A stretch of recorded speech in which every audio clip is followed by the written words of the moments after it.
ما اسفل من الکعبین من الازار ما اسفل من الکعبین فهو فی النار، کپڑے کا جو دونوں ٹخنوں کے نیچے، یہ دونوں ٹخنے اس سے نیچے ہو وہ جہنم میں ہے۔ کپڑا بھی جہنم میں جائے گا، وہ بھی جہنم میں جائے گا۔ یہ نہیں مانا ہے کہ کپڑا جائے گا، یعنی کپڑا اور کپڑے کا پہننے والا وہ جہنم میں جائے گا۔ بہت بڑی وعید ہے یقیناً۔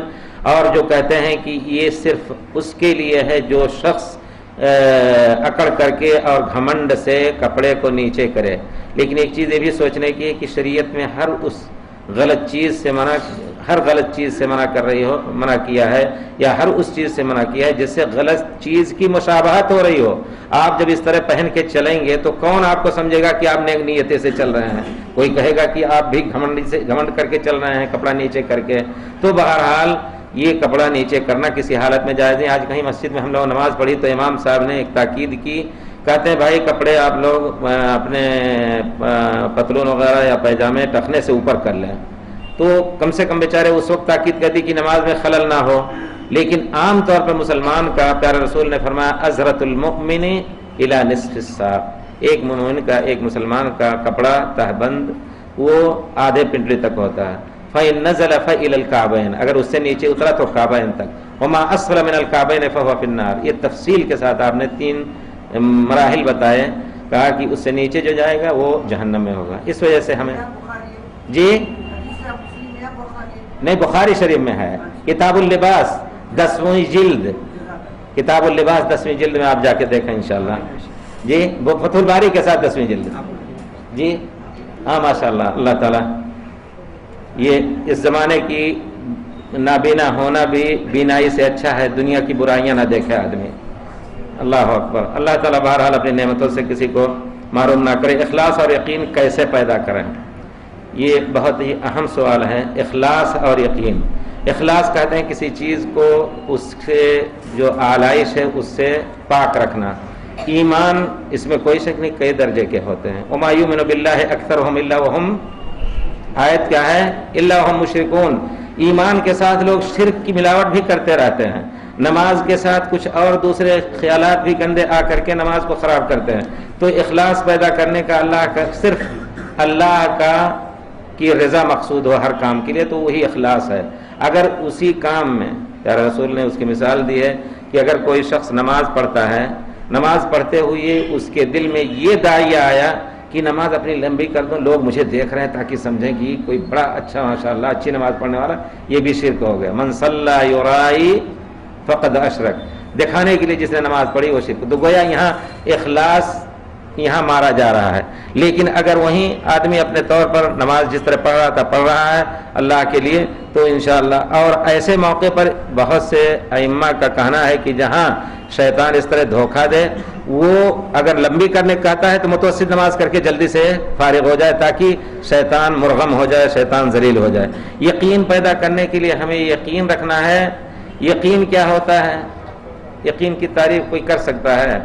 کسی چیز کے ہونے پر سبحانہ ہو، نہ ہونے پر سبحانہ۔ جیسے ہم یقین کر لیں والذین هم الف لام میم ذلک الکتاب لا ریب فیہ ھدی للمتقین الذین یؤمنون بالغیب ویقیمون الصلاۃ ومما رزقناہم ينفقون، اور کیا وبالآخرۃ هم یوقنون، آخرت پر یقین رکھتے ہیں۔ یقین ایسا ہو کہ ایک دن ایسا آنے والا ہے جس میں تب سب کو اکٹھا ہونا ہے، مرنے کے بعد وہ زندہ کیے جائیں گے اور سب کا حساب کتاب۔ اگر یہ یقین پیدا ہو جائے تو یقیناً جس طرح ہمیں یقین ہوتا ہے کہ اگر ہم صبح اٹھ کر کے اپنی دکان پر نہیں گئے تو آج کی روزی ہماری نہیں آئے گی، اللہ تعالیٰ نے یہی سبب بنایا ہے، تو پھر اسی یقین کے تحت تھکان اور تھکاوٹ کے ساتھ بھی اور ہزار بیماریوں کے ساتھ بھی آدمی گرتے پڑتے دکان پر پہنچ جاتا ہے، کیونکہ یقین ہے کہ ہمیں، اگر ہم محنت نہیں کریں گے تو ہمیں نہیں ملے گا۔ اسی طرح اگر یقین ہو جائے کہ اگر ہم نماز نہیں پڑھیں گے تو اللہ تعالیٰ ہمیں عذاب دیں گے، اگر ہم نیک کام نہیں کریں گے، برا کام کریں گے تو اللہ تعالیٰ عذاب دیں گے، تو یہ یقین مانے اس کے خلاف کوئی شبہ اور شک نہ ہو کہ یہ چیز ہونی ہے۔ یہی یقین جب جھلملا جاتا ہے، یہی یقین جب دھیما ہو جاتا ہے تو پھر غلط کام اس سے ثابت ہوتے ہیں۔ اس کی مثال آپ دیکھیں پیارے رسول کی اس حدیث کی روشنی میں، لا یزنی الزانی حین یزنی وہو مؤمن، کوئی شخص فحش کام یعنی زنا اس وقت نہیں کرتا جس وقت وہ زنا کرتا ہے وہ مومن نہیں ہوتا ہے۔ ایمان اس کے دن سے نہیں نکل جاتا، لیکن اس کا مطلب ہے کہ ایمان بہت ہی ٹمٹماتے چراغ کی طرح رہتا ہے، وہ روشنی نہیں دے پاتا ہے۔ وَلَا يَسْرِقُ السَّارِقُ حِينَ يَسْرِقُ وَهُوَ مُؤْمِنٌ، یہ نہ کہیں آپ کہ وہ کافر ہوگا اس وقت اگر کسی نے اس کو قتل کیا تو کافر کو قتل کیا، نہیں، وہ مومن ہے لیکن ایمان کی کمزوری یا ایمان کی زیادتی کا بیان ہے۔ صحابی کہتے ہیں جب بیان ہوا کہ پیارے رسول نے فرمایا جو شخص آج کے دن جنگ کرے گا، جہاد کرے گا دشمنوں سے، اور اس میں اللہ تعالیٰ اس کو شہید کر دیا تو اس کے لیے جنت ہے، تو صحابی عمیر ابن حمام کھجور کھا رہے تھے، پھینک کر کے کہا اللہ اکبر، وہ جنت جس کی چوڑائی زمین آسمان کی ہے، اس کھجور کے کھانے میں بھی ہم جنت، اگر ہم کھانا مکمل کریں اس کا تو جنت کی حاصل کرنے میں دیری ہوگی۔ اور فوراً کہتے ہیں واللہ انی لاجد ریح الجنت من وراء جبل احد، جبل احد پہاڑ کے پیچھے، صحیح روایت میں وہ کہتے ہیں کہ میں جنت کی خوشبو محسوس کر رہا ہوں، حقیقت میں وہ محسوس ہو رہی تھی، ان کو یہ یقین تھا، گویا دیکھ رہے تھے۔ صحابی کہتے ہیں یا رسول اللہ انا نکون امامک کاننا نرى الجنت رأی العین جنت والنار رأی العین، ہم آپ کے ساتھ ہوتے ہیں تو گویا جنت اور جہنم کو آنکھوں سے دیکھتے رہتے ہیں۔ فلما خرجنا من عندك وعافسنا الازواج لم يبق عندنا ذاك، جب ہم آپ کے پاس سے نکل کر کے بچوں اور بیوی میں ملتے ہیں تو سب بھول جاتا ہے۔ پھر رسول نے فرمایا یہی ایمان ہے، واللہ لو کنتم کما تکونون عندي لصافحتكم الملائکہ، جس طرح میرے پاس تم رہتے ہو اس حالت میں ہمیشہ رہو تو فرشتے تم کو سلام کرتے پھریں گے، مصافحہ کرتے پھریں گے۔ تو یقین اور ایمان کی کمی اور کی ایک مختصر مثالیں ہیں۔ بینک سے اقساط پر گاڑی لینا جائز ہے کہ نہیں؟ بینک سے قسط پر کتنے میں لیتے ہیں؟ قسط جو ہے اس کو جائز کہا گیا ہے، سود پر لینا، سود، قسط اور سود میں کیا فرق ہوگا؟ اگر آپ جا کر کے گاڑی خریدنی چاہتے ہیں 60-70 ہزار میں، 1 لاکھ میں، جا کے بینک سے آپ قرض لیں گے گاڑی خریدنے کے لیے تو وہ 1 لاکھ میں بھی 1,20,000 لیں، 1,30,000 لیں گے، یہی سود ہوگا، کیونکہ پیسے کے بدلے آپ 1 لاکھ لے کر کے اگر 1 لاکھ واپس کر رہے ہیں تو یہ قرض حسنہ ہوا، یہ جائز ہے۔ اس میں سے ذرا سا بڑھایا تو وہ سود ہو گیا۔ لیکن قسط وار یعنی یہ کہ آپ پیسہ نہیں لے رہے ہیں بلکہ گاڑی ان سے خرید رہے ہیں قسط میں، اگر یہ گاڑی 1 لاکھ کی ہے، چونکہ آپ دیر سے دے رہے ہیں تو پھر تھوڑا سا بڑھا لینے کی اجازت ملتی ہے بینک کو کہ 1,20,000 لے 2 سال کے اندر، 3 سال کے اندر، اس کو سود میں شامل نہیں کیا گیا ہے ضرورت کے تحت، جیسا کہ نبی کریم صلی اللہ علیہ وسلم کی حدیث سے ثابت ہے۔ بعض علماء نے اس کو بھی حرام کہا ہے لیکن اکثر علماء نے قسط وار کسی بھی چیز کو سود سے الگ کہا ہے، وہ صحیح ہے انشاءاللہ، قسط کی چیز صحیح ہے۔ جو ممالک یا جو افراد نبی کی شان میں گستاخی کرتے ہیں کیا ان کی اشیاء کو بائیکاٹ کرنا ضروری ہے؟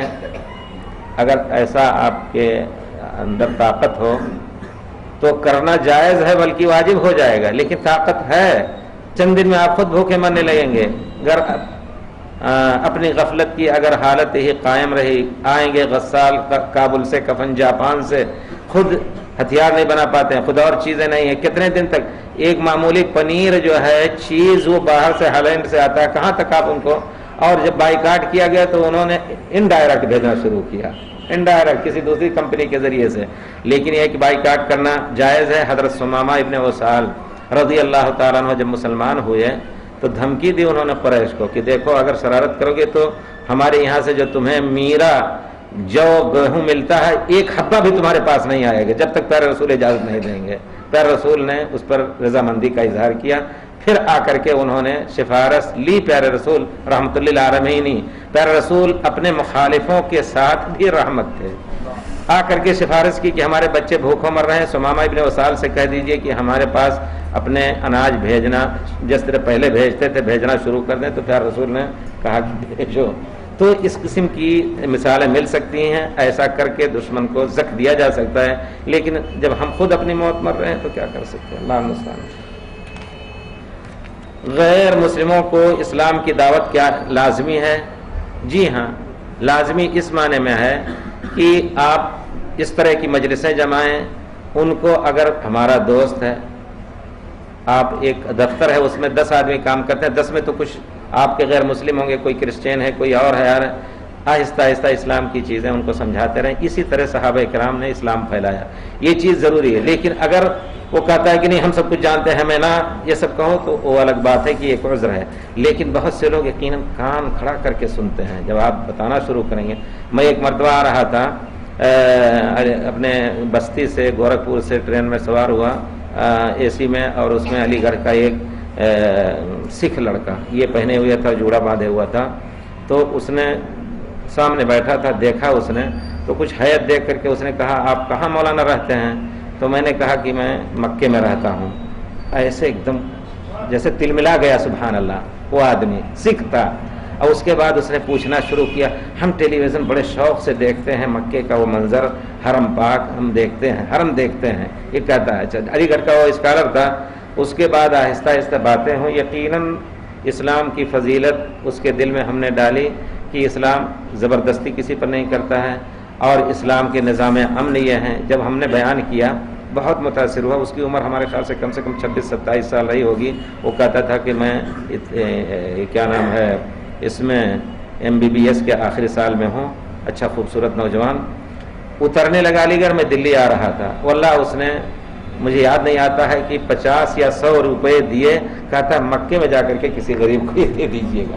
متاثر ہوتے ہیں انشاءاللہ اگر حکمت سے اور اچھے کچھ انداز سے بات پیش کی جائے تو یہ چیز لازمی ہے, اس میں کوئی شک نہیں. اللہ کے یہاں پوچھے جائیں گے کہ ان کا حق تھا, آپ نے کتنا حق ادا ان کا کیا آپ نے کیا. لیکن دشمنی کا اظہار اس وجہ سے کہ وہ اپنے دین کے نہیں ہیں, نہیں, پیارے رسول کا یہ اسوہ نہیں تھا. اپنے پڑوسی یہودی کے ساتھ نبی کریم صلی اللہ علیہ وسلم کا اسوہ مبارک دیکھیں کہ وہ بیمار ہو گیا تو آپ جاتے تھے عیادت کرنے. یہودیوں کی دعوت قبول کرتے تھے نبی کریم صلی اللہ علیہ وسلم. اسی مقصد کے لیے حضرت عبد الرحمن بن عوف, عثمان بن عفان رضی اللہ تعالیٰ عنہ لاکھوں کے مالک تھے.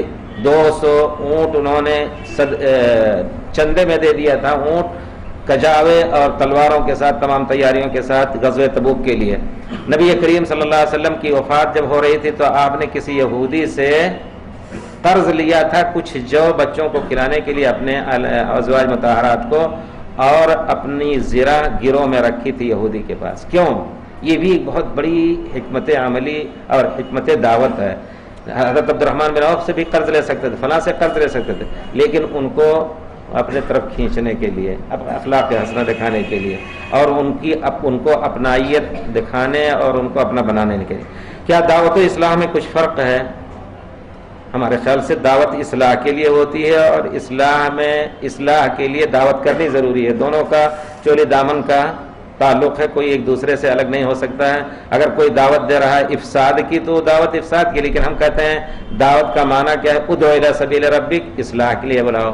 اصلاح کے لیے دعوت کرنی ہوگی, دعوت اصلاح کے لیے ہوگی. کوئی فرق نظر نہیں آتا ہے, نتیجہ دونوں کا. یہ اب کچھ اور ہے. ہمارے اکثر نوجوان جب نماز کو بلایا جاتا ہے تو کہتے ہیں کہ مجبوری ہے. جب مجبوری کہنے لیے کہتے ہیں تو بولتے ہیں مرض جریان ہے.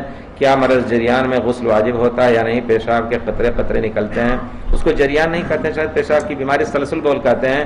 جریان مزی کو جو آدمی جوان ہوتا ہے, خاص طور پر شادی شدہ نہیں ہوتا ہے تو اس وقت ہوتا ہے. ان دونوں صورتوں میں جبکہ اس قدر نکلتا ہو کہ آدمی مجبور ہے, 5 منٹ بھی نہیں صبر کر سکتا ہے, تو اس کا حکم یہ ہے کہ نماز سے کچھ پہلے عضو مخصوص کو دھوئے, کپڑے کو بھی دھو لے, یا بدلنا ہو تو بدل لے, ورنہ دھو کر کے اتنا حصہ دھو کر کے پھر وضو کرے اور آ کر کے نماز پڑھے. نماز میں اگر نکل بھی رہا ہے تو اس کی نماز صحیح ہے.